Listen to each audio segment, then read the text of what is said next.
जुनैद अकबर साहब ये बताएं कि पीपल्स पार्टी ने तो वफाकी बजट को मुस्तरद कर दिया, एहतजाज में जा रही है। तो क्या पीपल्स पार्टी और पीटीआई का हम इस मामले पे कोई एहतियात होता है, देख रहे हैं एहतजाज पे, बजट पे? नहीं, इसमें पीटीएस में कोई उम्मीद नहीं लगानी चाहिए। पीपल पार्टी को पता है कि हुकूमत कौन कौन किसको हुकूमत में लेके आ रहे हैं और लेके आ सकते हैं। तो उसे तो बिलावल को वो वज़ीर आज़म देखना चाहता है। तो जो जिन्होंने इसको इत्तेहाद बनाया है वो उसी इसको मजबूर कर देंगे, वोट देंगे, कोई मसला नहीं है। तो आप इनको सीरियस न ले।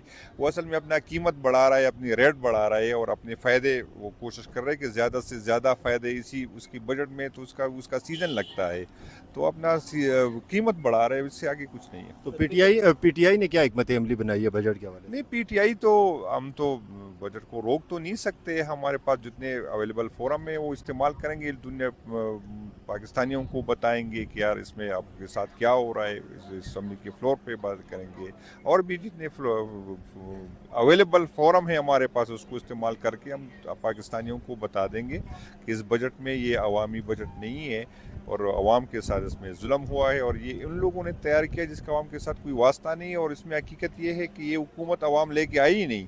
जब अवाम नहीं लेके आई तो उसे अवाम का क्या कदर।